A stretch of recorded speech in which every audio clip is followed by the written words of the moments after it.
Bom dia pessoal, tudo bem?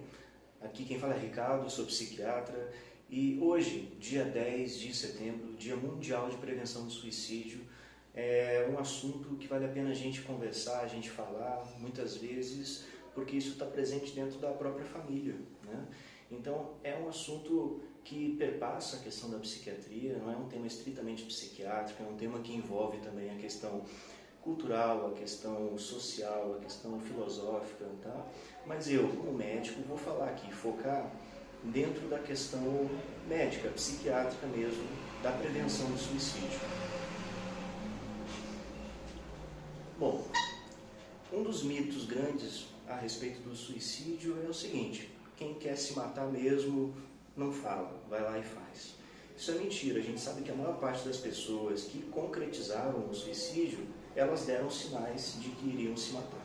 Muitas vezes deixam cartas, falam que vão se suicidar mesmo, tem algumas atitudes intempestivas, algumas atitudes que fogem da rotina. Então, existe sim uma anunciação na maioria dos casos. Então, se alguém comenta, está pensando em morrer, que bom fosse se eu morresse, isso de um modo recorrente, é importante que essa pessoa ela busque ajuda, tá? Então, porque as pessoas que se suicidam, na maioria das vezes, elas falam antes que vão se suicidar. Um outro ponto também que é um mito, que é o seguinte, que a pessoa está só querendo chamar a atenção, né? Muitas vezes a pessoa não quer morrer de fato, né? E quer atrair para si o olhar dos outros.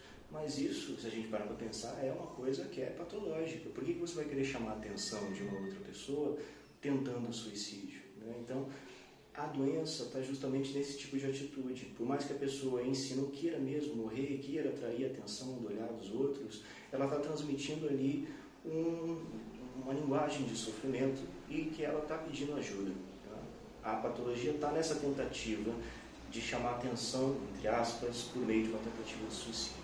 Tá? Então esse é um outro ponto que a gente tem que também considerar. E essa pessoa precisa sim de tratamento. Às vezes a pessoa vai lá e toma, por exemplo, 5 comprimidos de Rivotril dizendo que quer morrer. Pode ser que ela não morra com 5 comprimidos de Rivotril e provavelmente isso não vai acontecer. Mas às vezes fica tonta na hora que toma a medicação, cai, bate a cabeça, faz um traumatismo craniano e tem uma série de consequências, né? Então, às vezes a pessoa não morre de fato, mas fica com sequelas graves, se joga do terceiro andar. Dificilmente alguém vai morrer se jogando do terceiro andar, mas pode bater a cabeça, ficar tetraplégico, ficar paraplégico, ter uma sequela grave, um retardo mental.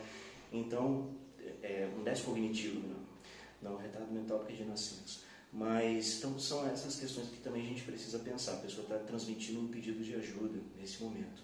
Uma outra questão diz respeito a só quem está deprimido é que se mata. Não é assim. Às vezes a pessoa se suicida de modo impulsivo. Por exemplo, a pessoa tem uma decepção, descobre uma doença grave, uma doença que tem um diagnóstico assim, clínico grave, a pessoa vai lá impulsivamente e se suicida, tem uma falência, uma questão econômica, perde os seus bens, acaba que nesse ponto de frustração a pessoa não consegue lidar com a frustração da perda, impulsivamente vai lá e comete o suicídio, descobre às vezes uma traição conjugal, alguma coisa, vai lá e comete o suicídio. Então não é que essa pessoa ela vinha planejando o suicídio já há muito tempo, não. Ela, frente a essa frustração, vai lá e comete o ato. Então, nem todo mundo que se suicida estava deprimido. As pessoas que cometem suicídio também podem ter outras doenças psiquiátricas, que não a intolerância à frustração, que não a questão da depressão, mas, por exemplo, uma psicose. Pessoas que às vezes estão em surtos psicóticos, acham que estão sendo perseguidas, que tem gente que vai matá-las a qualquer momento, muitas vezes na tentativa de se defender ou se proteger de uma suposta agressão, né, que é delirante, é psicótica, não existe na realidade, mas a pessoa na tentativa de se defender dessa suposição, ela vai lá e se joga, se suicida, achando que melhor é morrer do que ser torturado ou sofrer uma violência. Então, as pessoas que são psicóticas, muitas vezes, acabam também cometendo suicídio, mesmo porque existem as alucinações auditivas. Às vezes a alucinação auditiva, a voz, que é só a pessoa que está escutando, que para a pessoa é real, tem a força da realidade, essa voz a pessoa ouve essa voz e a voz manda que ela se mate. Então fica aquela voz o tempo todo, se mata, se mata. E a pessoa não aguenta mais ouvir aquilo, vai lá e acaba cometendo o ato do suicídio. Então tem todas essas outras nuances dentro do ato suicida, da crise suicida, que vão além só de um sintoma depressivo, de um transtorno depressivo.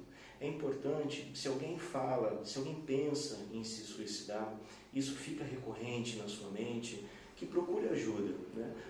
Numa crise, num momento agudo, tem o número 188. Esse número é um número assim, que você liga 24 horas, você liga, vai ter alguém que vai te auxiliar, alguém que vai te ouvir, alguém que vai te dar um suporte. Muito importante, numa crise, num momento de desespero, liga para esse número antes de cometer qualquer coisa, pensar, de tentar qualquer ato contra si, liga para esse número, pede ajuda primeiro. Tá?